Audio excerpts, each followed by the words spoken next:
Foi a conclusão de Mendel, né, após essa experiência. A conclusão de Mendel foi a seguinte, que para cada caráter, caráter quer dizer característica, tá? Então, que para cada característica existem pelo menos um par de fatores. O que são? Ele não sabia explicar o que são esses pares de fatores, né? Que são os genes, né? Que fazem parte da nossa genética. E que esse par, ele vai se separar na formação dos gametas. Ou seja, né? Como a gente falou, então, das ervilhas. A característica ervilhas amarelas é vezão, a ervilha pura. Na formação dos gametas dela, um vezão vai para um gameta, o vezão vai para outro. E assim funciona para todas as características. A cor da flor, o tamanho da planta, né, a forma da semente, para todas as características. Naquela segunda geração, aonde se teve, né, a mistura do material genético, ou seja, a planta amarela com a planta verde, já houve mistura do material genético, onde naquela primeira geração todas eram vezão e vezinho.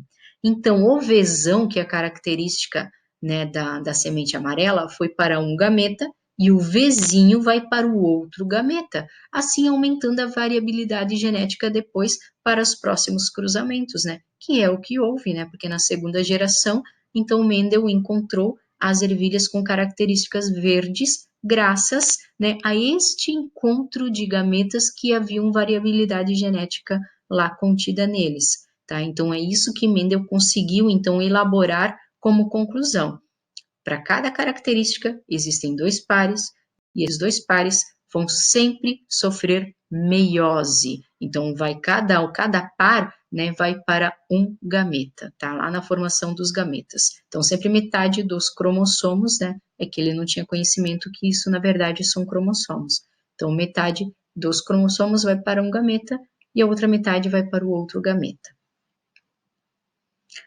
Alguns nomes, né, algumas nomenclaturas, então. Genótipo.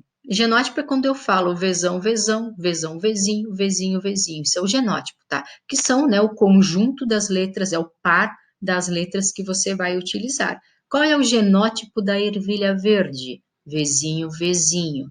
Qual é o genótipo da ervilha amarela? A ervilha amarela podem ter dois genótipos, vezão, vezão ou vezão e vezinho. É amarela. O que é fenótipo?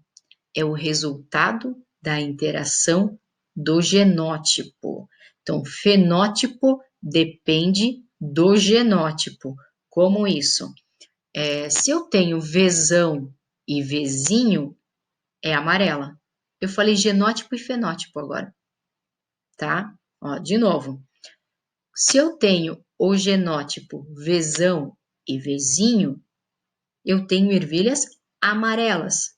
Ervilhas amarelas é o resultado deste genótipo, da interação dele. Então, sempre aquelas características que serão resultado, ervilhas amarelas, ervilhas verdes, planta alta, planta baixa, semente lisa, semente rugosa. Então, essas características são ditas como fenótipos, tá? Que é o resultado, né, do genótipo, a interação do genótipo também. Uma coisa que tem que cuidar.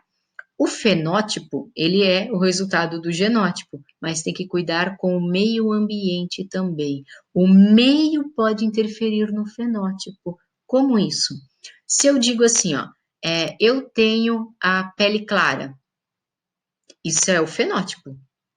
Mas eu vou ficar no litoral, eu vou começar a morar no litoral, vou ficar sempre na praia, vou sempre tomar sol, eu sou surfista, então eu estou direto lá na praia. Eu vou ficar mais bronzeada, né? Se eu fico mais bronzeada, eu vou mudar o tom da minha pele. Se eu mudo o tom da minha pele, eu vou ficar morena de tanto sol que eu peguei.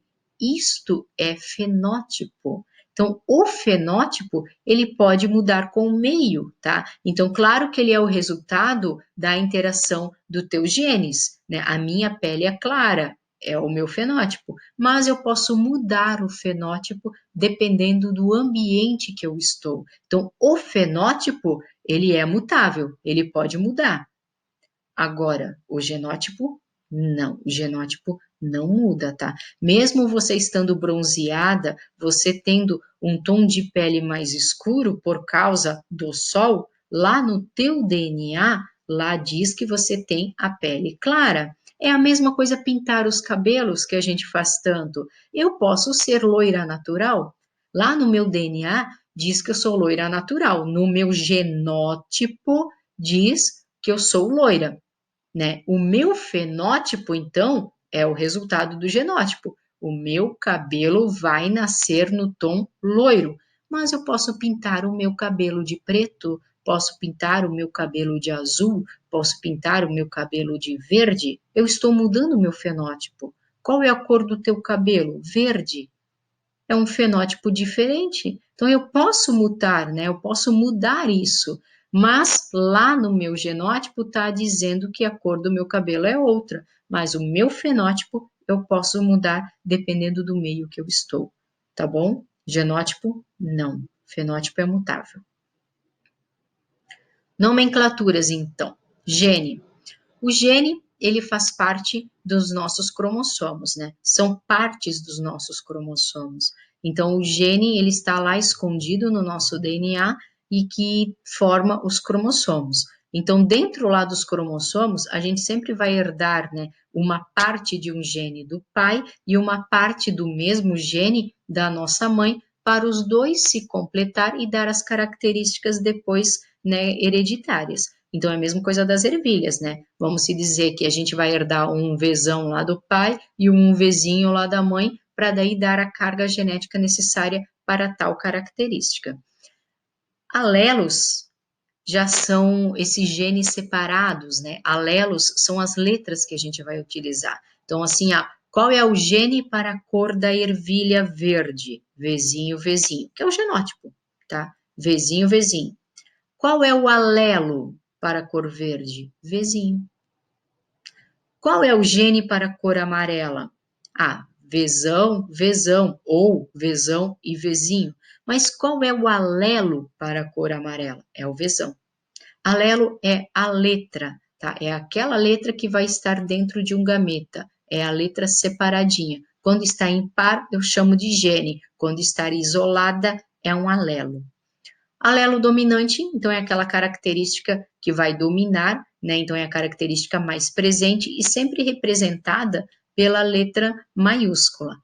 O recessivo, ele já é o mais fraco, então, para ele aparecer, ele tem que estar em dose dupla de letras minúsculas. Então, para a característica recessiva aparecer, tem que ser as duas letras minúsculas, tá? Se não tiver as duas letras minúsculas, ele não aparece, porque ele é o mais fraco. Então, ele é tido como recessivo. Aqui tem uma imagem que tem lá no outro vídeo, né, que foi passado para vocês sobre, né, a base da genética. Então, para que vocês entendam como que funciona, né? Voltem lá naquele vídeo também. Então, aqui nós temos o DNA. Dentro, né, do DNA, nós vamos encontrar o quê? Ó? Aqui são as bases nitrogenadas, que vocês tiveram já, né, o estudo do DNA, que foi a revisão, né, já comigo em sala de aula, né? Mas é conteúdo lá do primeiro ano, quando se estuda um núcleo celular. Então, aqui nós temos, né, o DNA com as bases nitrogenadas, né, e essas bases nitrogenadas no DNA acabam formando um gene que você herda dos teus antecessores. Este conjunto de DNA, ele vai se condensar. Ele se condensa e ele vai formar um cromossomo. Só que, neste cromossomo, tá lá naquele vídeo lá também, tá? Este cromossomo aqui, ó, ele está em par. Ele estando em par, significa que eu herdei um cromossomo do meu pai e aqui o outro cromossomo da minha mãe. Sempre esses cromossomos em X, eles são impares, tá? Porque o cromossomo mesmo, ele é somente aqui, ó, um lado, ó. Isso aqui é um cromossomo.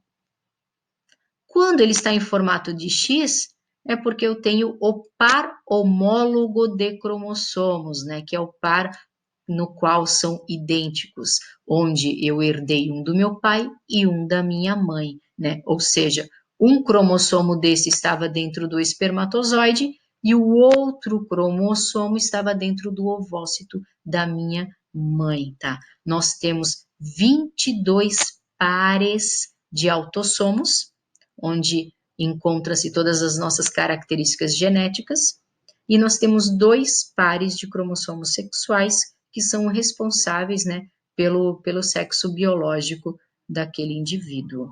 Esses cromossomos aqui, né, então, que são 23 pares ao todo, dando 46 cromossomos, esses 46 cromossomos ficam onde? Dentro do núcleo celular. Qualquer célula do teu corpo contém a tua carga genética herdada do teu pai e da tua mãe. Lembrando que um cariótipo, ou seja, um conjunto de cromossomos do ser humano, é 46 cromossomos, né? E eles são separados sempre por pares. Eu acho que tem lá, tem naquele outro vídeo aula, tá? Então, por favor, né, assistam aqueles vídeos, assistam esse também, tá? Então, façam anotações, escrevam no caderno, façam um resumo, para que a gente possa dar continuidade do nosso conteúdo. Não se apavorem, tá? Meu Deus, eu não entendi nada do que Mendel tentou desenhar, tá? Nada. Calma, que vocês ainda vão entender, tá? É só o nosso primeiro contato com a genética. Vamos aguardar agora, então, os próximos capítulos desta minissérie, que é o conteúdo de genética, ok? Cuidem-se, fiquem bem. O nosso próximo vídeo aula eu já vou tentar colocar exercícios, tá? Para que a gente tenta colocar em prática o que Mendel estava tentando explicar. Até para rever esses nomes novamente, ok? Então, até mais.